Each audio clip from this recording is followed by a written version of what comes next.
জয় মা, জয় মা। কথামৃতে কথা, অমৃতে কথা।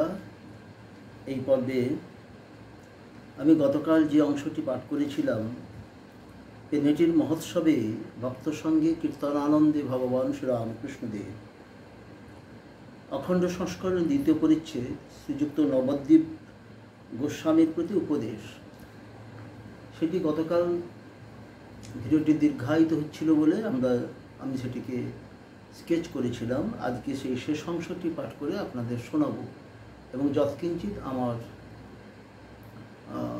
যা বলার রয়েছে তা বলার চেষ্টা করব। তো প্রথমেই মঙ্গলাচরণ করি।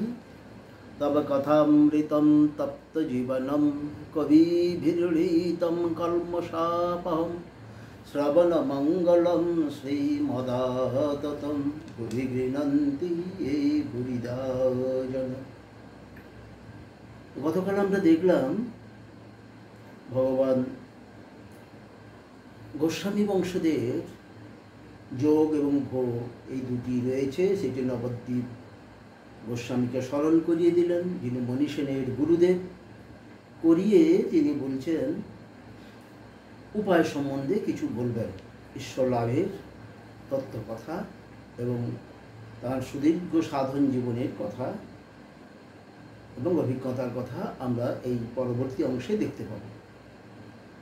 তো ইতিমধ্যে ভগবান শ্রীরামকৃষ্ণদেব তিনি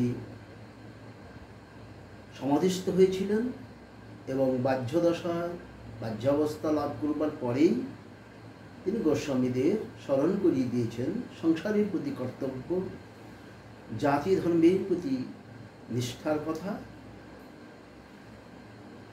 এসব কিছু করেও ঈশ্বর লাভ করা যায় এবং কিভাবে লাভ করা যায় সেসব কথা তিনি বর্ণনা করছেন।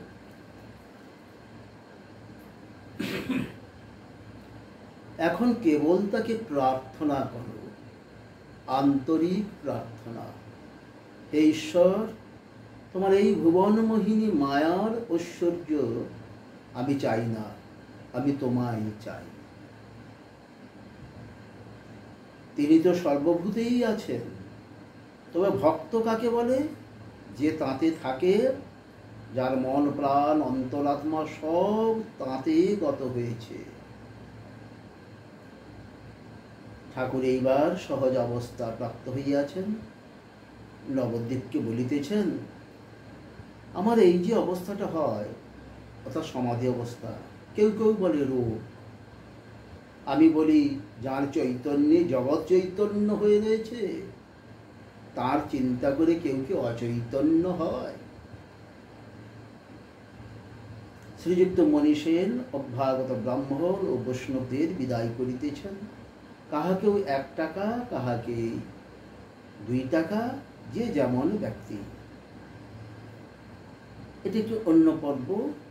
মনীষেনের বাড়িতে আজকে সাধু ভান্ডারা ভগবান শ্রীরামকৃষ্ণদেব স্বয়ং এসেছেন, তার কুলগুরু এসেছেন, ভগবান শ্রীরামকৃষ্ণদেবের পার্শ্বদগণ সঙ্গে এসেছেন।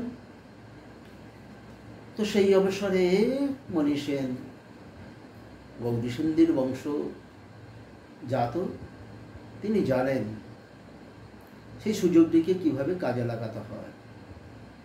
তো সেই পর্বে যাওয়ার আগে যে অংশটি পাঠ করলাম সেখানে আমরা একটু বোঝার চেষ্টা করি। তাহলে প্রার্থনা, অতি সহজভাবে প্রার্থনার কথা ভগবান শ্রীরামকৃষ্ণদেব এখানে বলছেন। ওই বিভিন্ন রকমভাবে অন্যান্য সম্প্রদায়ের প্রার্থনার মতো কোনো আড়ম্বরের কথা নেই। তিনি অতি সহজ সরলভাবে বলছেন মায়ের কাছে প্রার্থনা করো শিশুর মতো। কিভাবে প্রার্থনা করবে? না, হে ঈশ্বর, তোমার এই ভুবনমোহিনী মায়ায় ঐশ্বর্য আমি চাই না, আমি তোমায় চাই। তো এইটি পেতে গেলে কি প্রয়োজন? কেউ তো ঈশ্বরকে চায় না, কেউ বলে না ঈশ্বর তুমি ভালো থাকো, তুমি কখন খেয়েছো, তুমি সারাদিন দাঁড়িয়ে থাকো আমাদেরকে দর্শন দেওয়ার জন্য, তবুও আমরা তোমার কাছে যাই না। তুমি কখন খেয়ে বিশ্রাম নিচ্ছ তাও আমরা দেখি না, আমরা যখন বিশ্রাম দিই তখনই তুমি বিশ্রাম পাও। এসব বোধ আমরা করি না। আমরা নিজেরা গরমে হাঁসফাঁস করলে এসিতে চলে যাই, 2-3 ঘন্টা পাখার ব্যবহার করি। কিন্তু ভগবানের যেখানে মন্দির, সেখানে বেশিরভাগ ক্ষেত্রেই দেখা যায় রাত্রে সেরকমভাবে বায়ু চলাচলের বন্দোবস্ত থাকে না। হয়তো 1-2টি পাখা চালানো থাকে কি এসি চালানো থাকে, কিন্তু বাইরে থেকে এই সমস্ত দরজা জানালা ইত্যাদি বন্ধ করে দেওয়া হয়। আত্মবোধ সেবা নেই সিকিউরিটির অভাবের জন্য। তো এসব ভগবান শ্রীরামকৃষ্ণদেবের কিন্তু ভীষণভাবে উপলব্ধিতে থাকত। পরবর্তীকালে আমরা দেখেছি ঠাকুরের পার্শ্বদের মধ্যেও তাই। ভুবনেশ্বরে একবার রাজা মহারাজকে দেখা গেছে প্রচণ্ড গরমে যখন হাঁসফাঁস অবস্থা ভুবনেশ্বর মঠে, তিনি রাতে ঠাকুর ঘর খুলে হাত পাখা দিয়ে ভগবান শ্রী রামকৃষ্ণদেবকে, স্বামীজিকে এবং শ্রীমা শারদাকে হাত পাখা ব্যজন করছেন, অর্থাৎ পাখার হাওয়া দিচ্ছে। এই অনেক দেখা যায়, অনেক ক্ষেত্রেই এটি দেখা যায়। আমাদের মশার কামড়ে কীরকম কষ্ট হয় এটি বোধ করি মশারি ভগবানকে ভগবানের শয্যার উপরে দেওয়ার বিধান ভগবান শ্রী রামকৃষ্ণদেবের কাছ থেকেই শেখা। এবং আধুনিক মন্দির মসজিদে বর্তমান আধুনিক কালে বর্তমান সমাজ ব্যবস্থায় এখন এই ব্যবস্থা বহু মন্দিরে প্রচলিত হয়েছে। তো ঠাকুর সবসময়ই বলেন শুদ্ধা ভক্তির কথা, অচলা ভক্তি, যে ভক্তি একবার এলে আর নষ্ট হবে না। আসলে এটি হলো পূর্ণ জ্ঞান। ঈশ্বর সত্য, ব্রহ্ম সত্য, জগৎ মিথ্যা, মায়ামোহ কাটিয়ে তাকে একবার জানা হয়ে গেলে, চেনা হয়ে গেলে, মাকে একবার জেনে নিলে, মায়ের কৃপা একবার পেলে, মার পদ্মহস্ত একবার মাথায় তিনি ছুঁয়ে দিলে, আর কখনো অজ্ঞানতা গ্রাস করে না। এটি ভগবান শ্রী রামকৃষ্ণদেবের কথা। তো এটির জন্য কী দরকার না, ভীষণ ব্যাকুলতা দরকার, ভক্তি দরকার। এমন নয় যে আমি একটি গ্রন্থ পড়ছি, আমি একটি বক্তৃতা শুনছি, আমার খুব ভাব হলো, চোখ দিয়ে জল গড়িয়ে পড়ল, কিন্তু পরক্ষণে দেখা যাচ্ছে সেই দেবতার সম্বন্ধে সেই ভাব নিয়ে অন্য কেউ বিরূপ সমালোচনা করছে, তখন আমি সেখানে কোনো প্রতিবাদ করলাম না, বরং গায়ে মেখে নিলাম।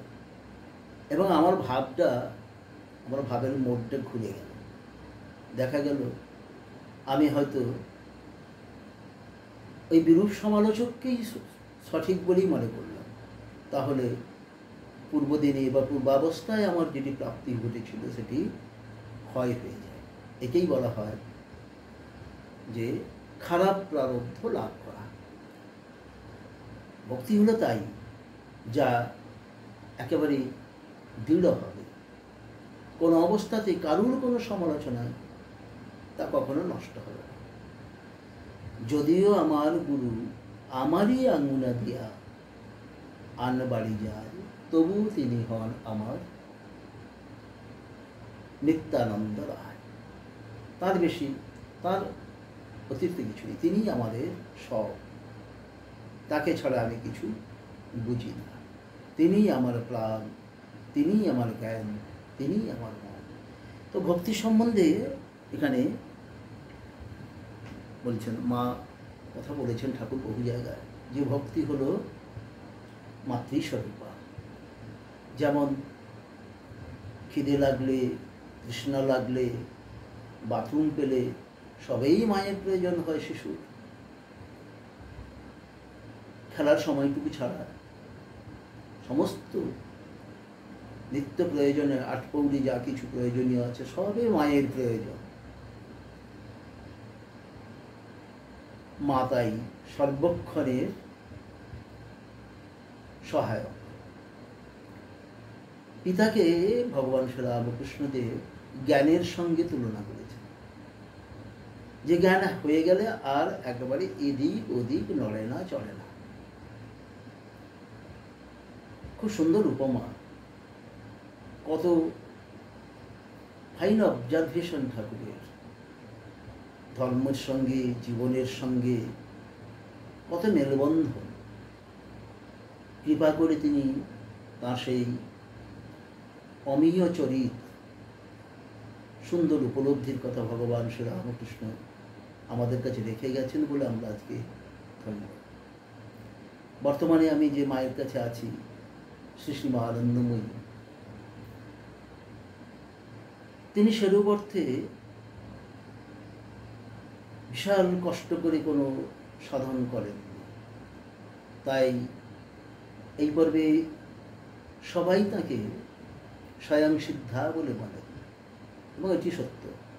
তিনি দুর্গার অংশ সম্ভূতা এবং স্বয়ং দুর্গা বলেই নিজেকে প্রতীয়মান করেছেন, নিজেকে বলেছেন স্বয়ং নারায়ণ বলে।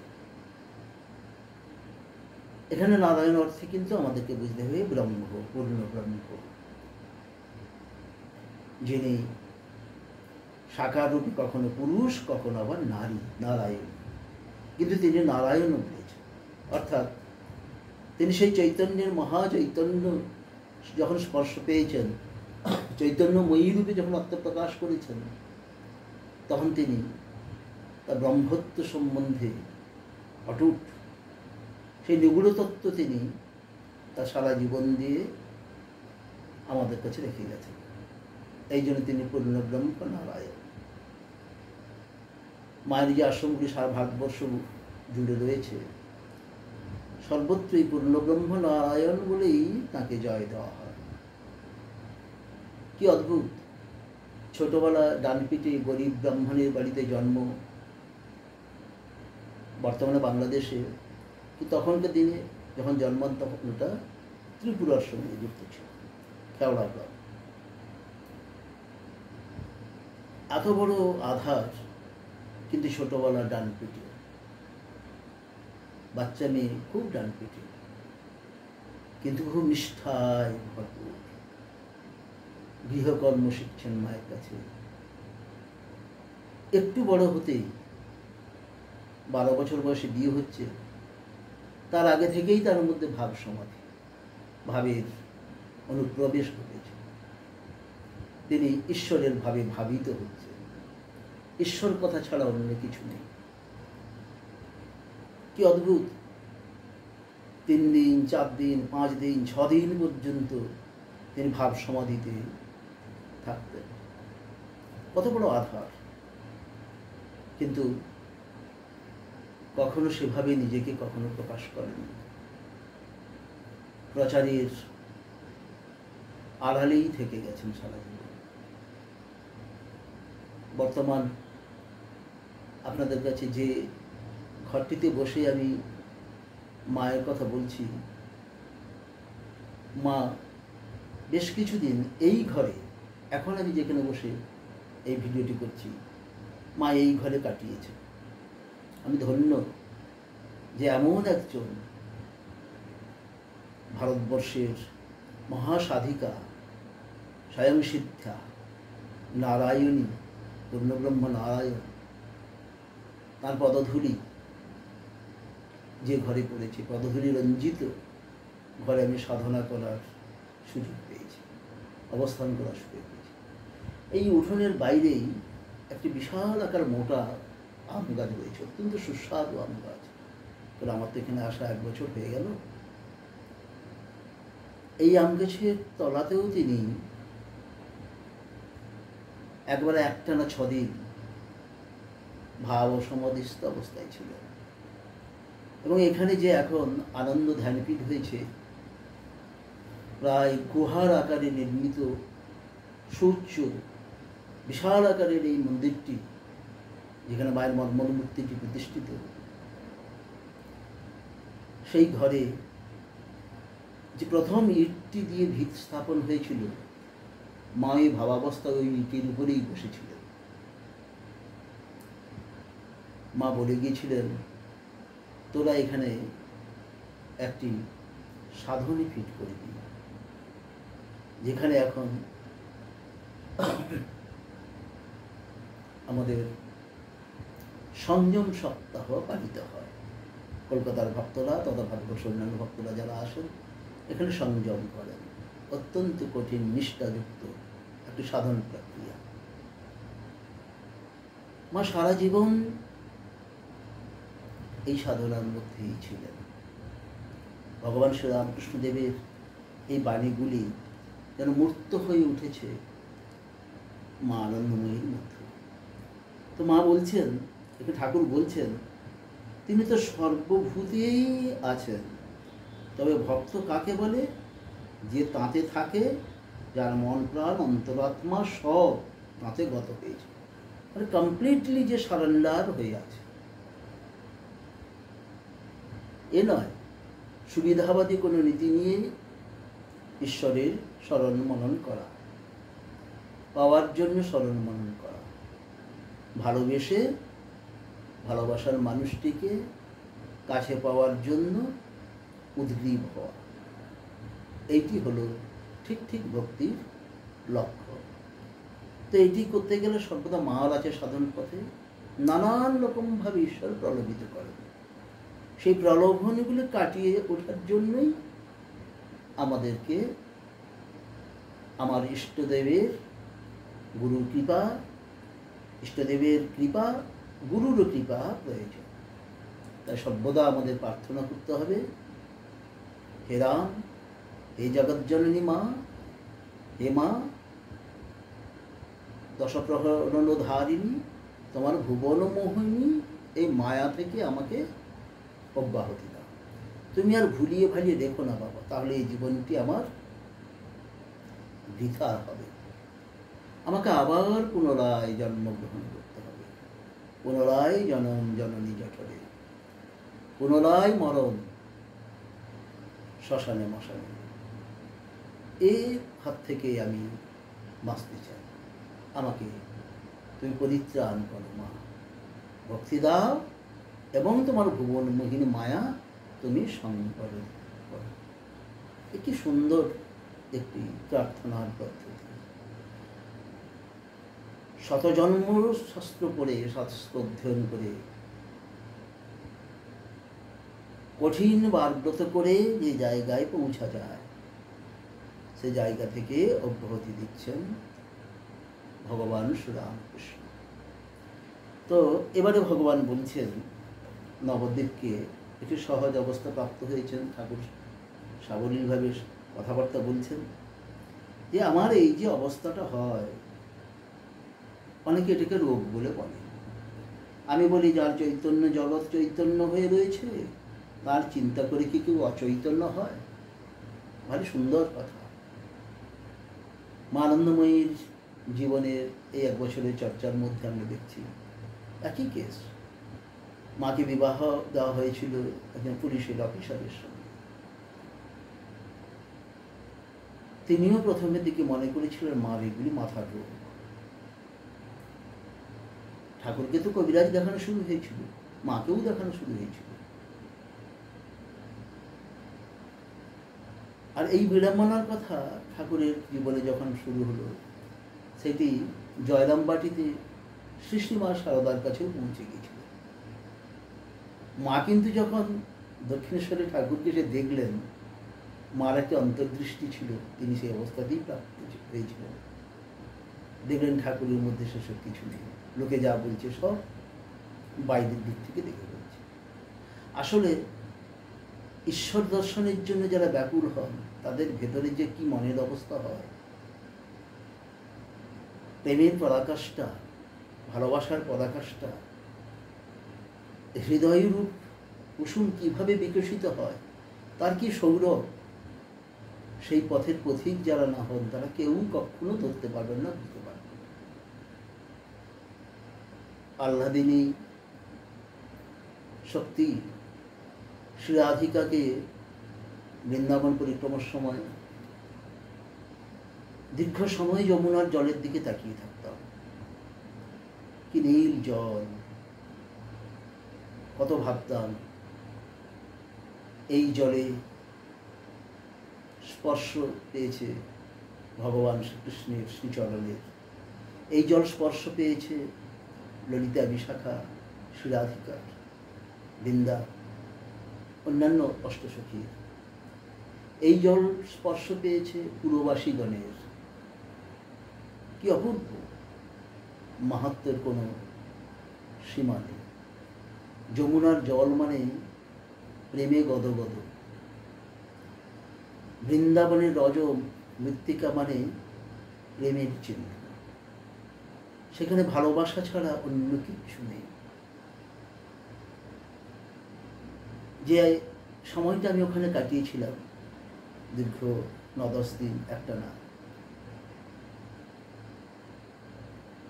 কত ভেবেছি, কত দেখেছি, কত ভুলেছি। আমার চোখের সামনেই যেন দেখেছি ভগবান শ্রীরাধিকার মানভঞ্জন করছেন বেনির বিন্যাস করে, যমুনার জলের সহস্তে মাকে চান করাচ্ছেন। আবার শ্রীরাধিকার মনে সেই ব্যাকুলতা জাগিয়ে রাখার জন্য তিনি আবার অন্তর্ধান করছেন। কি অপূর্ব! একবার দেখা দিয়ে আনন্দ দিচ্ছেন, একবার না দেখা দিয়ে আনন্দ দিচ্ছেন। আর না দেখাতে যে আনন্দ, সে আনন্দ কখনোই ভুলে যাওয়ার না। সে আনন্দের মধ্যে নির্ভেজাল আনন্দ, সে আনন্দের মধ্যে কোনো খাদ নেই। কারণ চাক্ষুষ দেখার থেকে অন্তর্চক্ষু দিয়ে দেখা, সেটি সাধক সাধিকার জীবনে অত্যন্ত প্রয়োজনীয়। সহজিয়া সাধনা যারা করেন, ঠাকুর এখানে ভাবে এসছেন, মাস্টারমশাই সেই ভাষাটি প্রয়োগ করেছেন। সহজিয়া সাধনার যুগে যারা যারা রয়েছেন, সেখানে ভৈরবীর প্রয়োজন হয়, আবার ভৈরবীর প্রয়োজন হয়। কিন্তু এই ভৈরবীর সিলেকশনের জন্য গুরুর প্রয়োজন হয়। কারণ যে কোনো মেয়ে ভৈরবী হতে পারেন না, আবার যে কোনো পুরুষ কোনো সাধিকার ভৈরব হতে পারেন না। সেই লক্ষণগুলি পরিস্ফুট হয়ে থাকা দরকার। তাদের প্রেম, তাদের ভালোবাসা, সোজা কথা তাদের সেক্স, সেগুলি সমস্ত ঈশ্বরকে নিবেদিত হয়। এবং এর মধ্য দিয়ে তারা ঊর্ধ্বরেতা হন, ঊর্ধ্বরতি সম্পন্ন হন। এবং তখন কুণ্ডলিনী শক্তি জাগ্রত হয়ে এই সহস্র সারে এসে উপস্থিত হয়। এসে দেখে যে অনর্গল সহস্র সার থেকে সহস্র ধারায় অমৃত ধারা ঝরে পড়ছে। আর সেই অমৃত আমাদের নিচের যে 6টি চক্র আছে, আজ্ঞাচক্র, বিশুদ্ধ চক্র, অনাহত চক্র, মণিপুর চক্র, স্বাধিষ্ঠান এবং কুণ্ডলী, সবকে স্নান করিয়ে দিচ্ছে, সাধকের উত্তরণ করছে। জীবনটা মহাজীবনে পরিণত হচ্ছে, মানব থেকে মহামানবী পরিণত হচ্ছে, মহাসাধকে পরিণত হচ্ছে। সাধক ধীরে ধীরে দেবত্ব অর্জন করছে। আর দেবত্বের গরিমায়, দেবত্বের প্রকাশে সাধক ঈশ্বরত্ব লাভ করবেন। অহং ব্রহ্মাস্মি। এই সুদীর্ঘ প্রক্রিয়া গুরু কৃপাতে যাদের জীবনে সুসম্পন্ন হয়, তারা মহাভাগ্যবান। তো সেক্ষেত্রে দেখা যায় এই সাধন প্রক্রিয়া, এই শুভ সাধন প্রক্রিয়া নির্দিষ্ট করে অপরিমিত ভক্তির কথা, এবং সেইটি বাঁধন হারা আবেগ, উচ্ছ্বাস, ভালোবাসা এবং গুরু কৃপা। তখনই ঈশ্বরের কৃপা ঝরে পড়ে।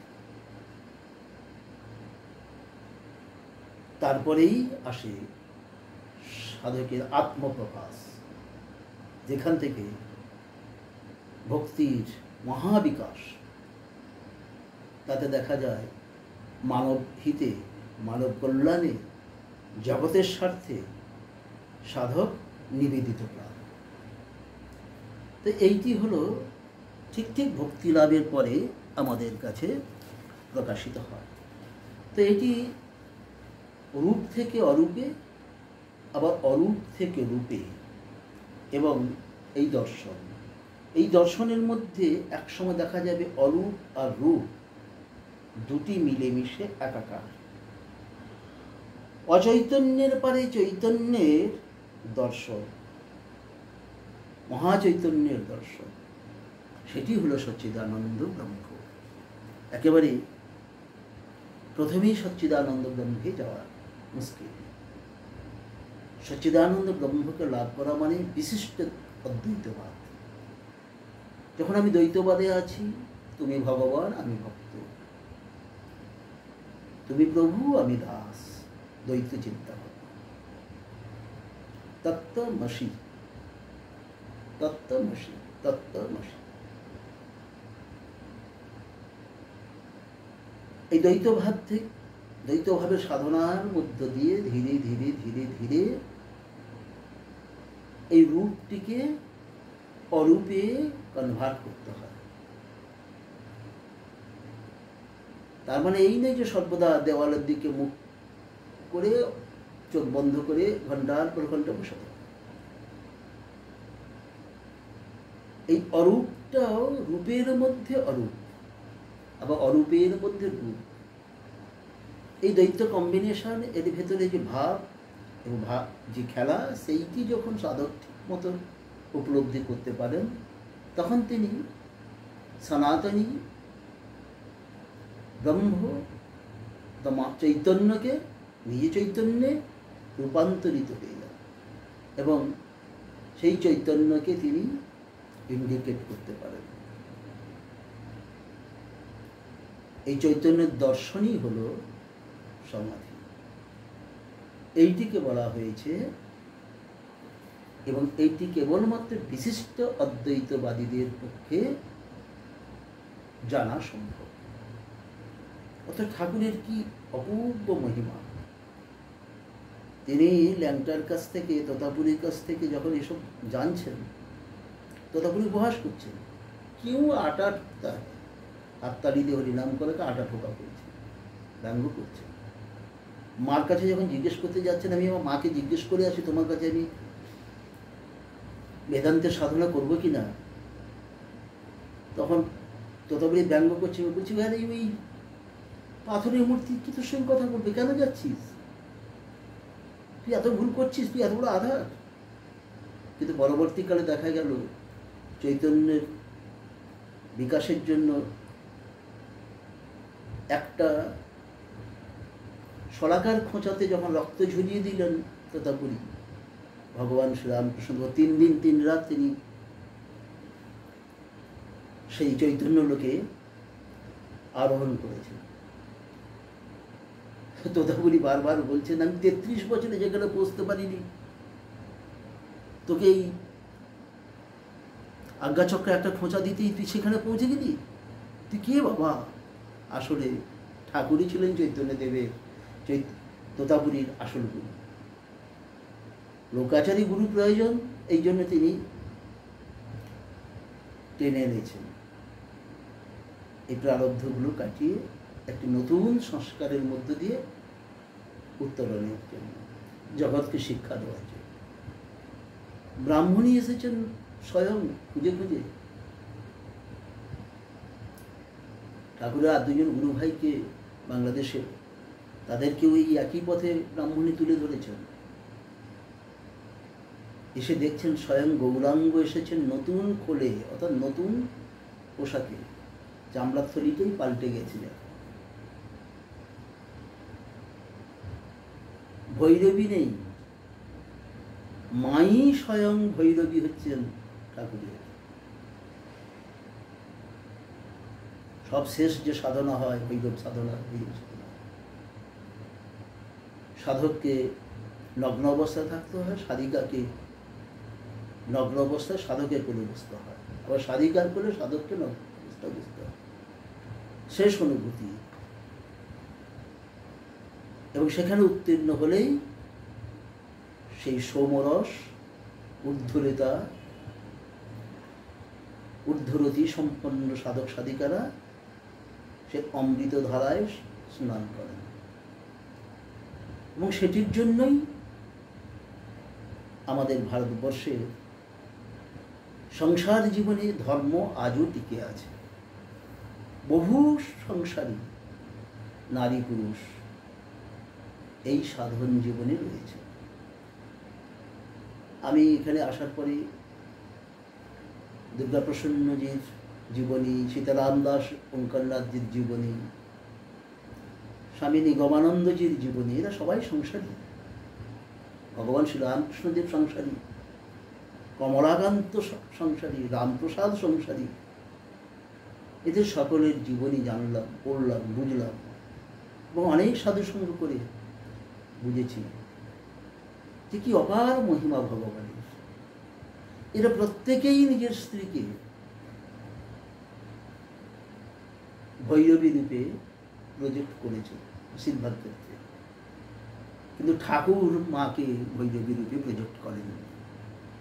স্বয়ং ভৈরবী ব্রাহ্মণী ঠাকুরের ভৈরবী ছিল। কত বড় আধার ঠাকুর ভাবা যায়।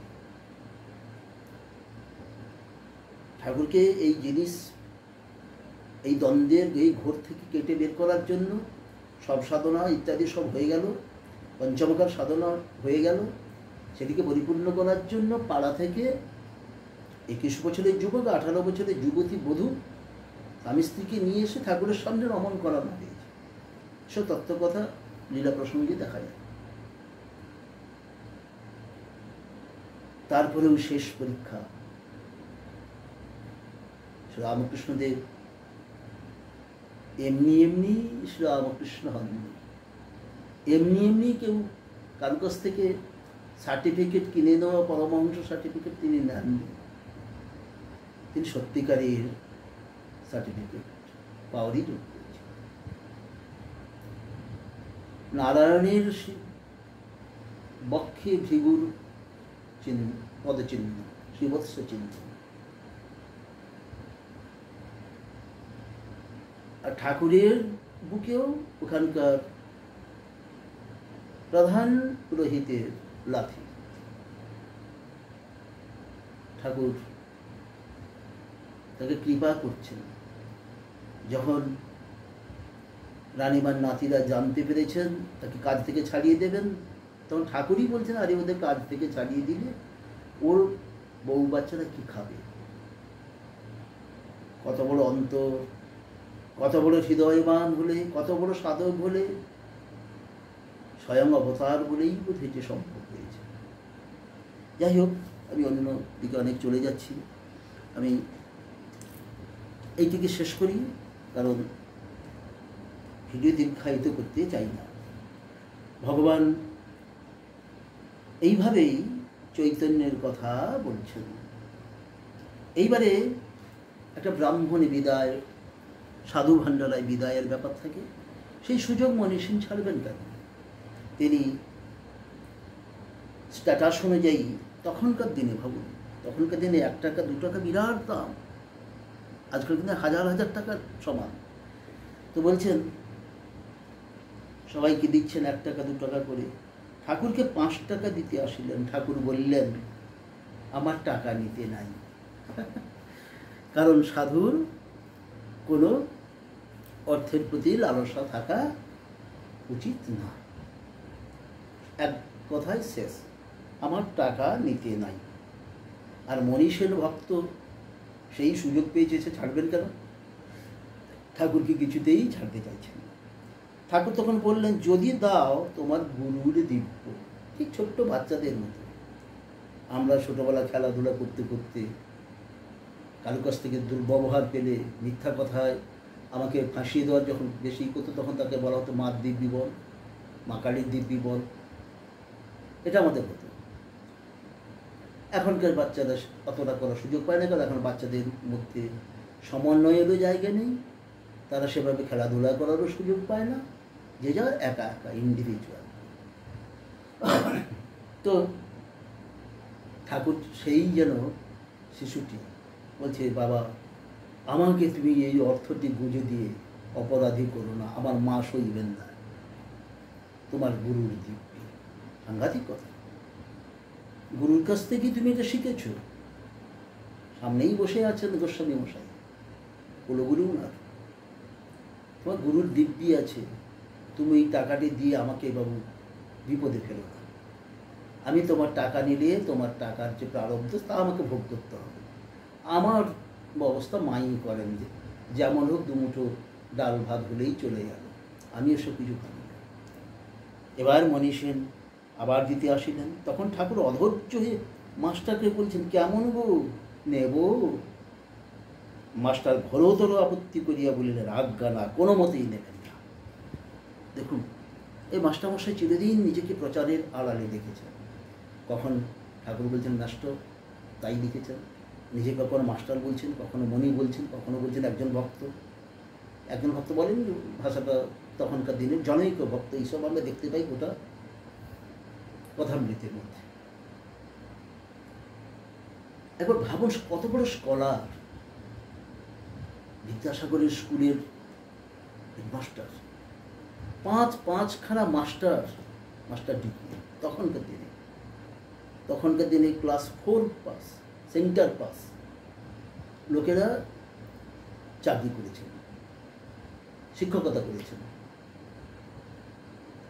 8 পাস, মাধ্যমিক পাস লোকেরা মাধ্যমিক স্কুলে পড়িয়েছেন, আমরা পড়েছি, আমাদের দেখেছি।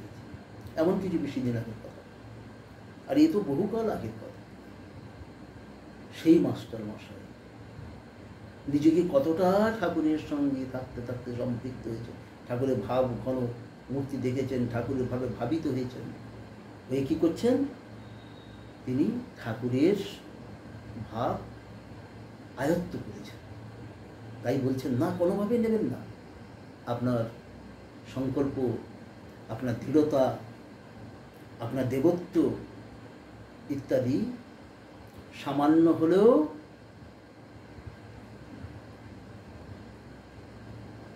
কলুষিত হবে।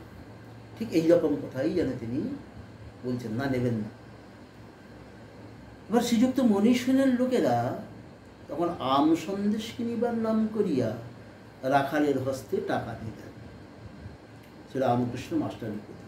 আমি গুরুর দিব্যি দিয়েছি, আমি এখন খালাস, রাখাল নিয়েছে, সে এখন বুঝুককে। ঠাকুর শ্রী রামকৃষ্ণ ভক্ত সঙ্গে গাড়িতে আরোহণ করিলেন, দক্ষিণেশ্বর মন্দিরে ফিরিয়ে যাইলেন। একটা চ্যাপ্টার ক্লোজ হতে যাচ্ছে। রাখাল মহারাজ বৈষয়িক মানুষ, সত্যেন তার 16 বছরের ছেলে। তিনি যখন সভাপতি, মিশনের প্রথম প্রেসিডেন্ট, তখন তিনি পুত্র হারিয়েছেন, তার আগে স্ত্রীকে হারিয়েছেন, কিন্তু সমস্ত ভাব ভগবান শ্রী রামকৃষ্ণদেবের মতো। এই জন্য তিনি ভগবান শ্রী রামকৃষ্ণদেবের মানস পুত্র। স্বামীজির মধ্যে নতুন কিছু করার মতো, বিশ্বকে দেওয়ার মতো কিছু প্রতিভা। আর রাজা মহারাজের মধ্যে একটা রাজ্য, একটা দেশ চালানোর মতো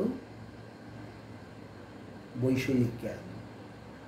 অথচ তিনি মহাসাধু, সর্বদা জপের মধ্যে ডুবে আছেন ঠাকুরের মধ্যে। ঠাকুরের যা যা লক্ষণ, রাজা মহারাজের মধ্যে সেই লক্ষণ। সেই রাজা মহারাজ 5 টাকা নিচ্ছেন।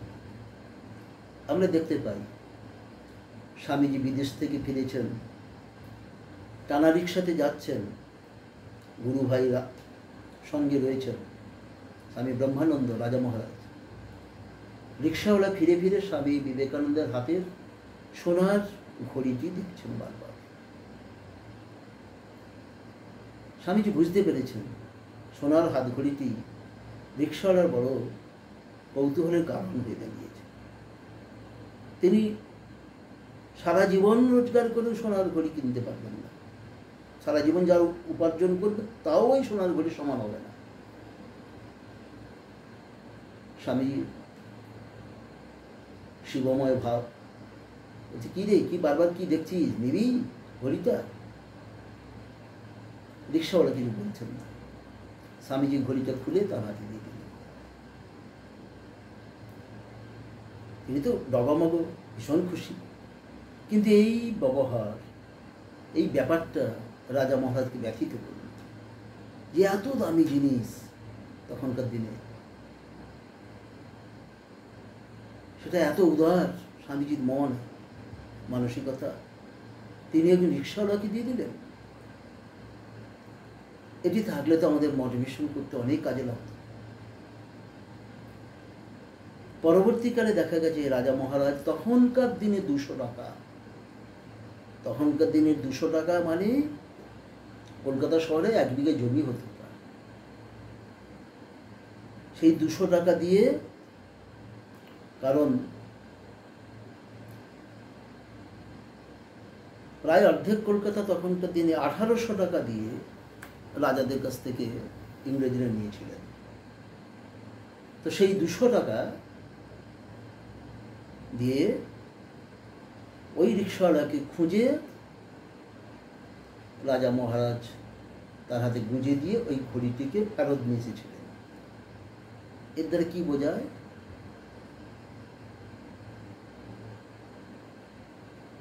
ঈশ্বর লাভ করতে হলে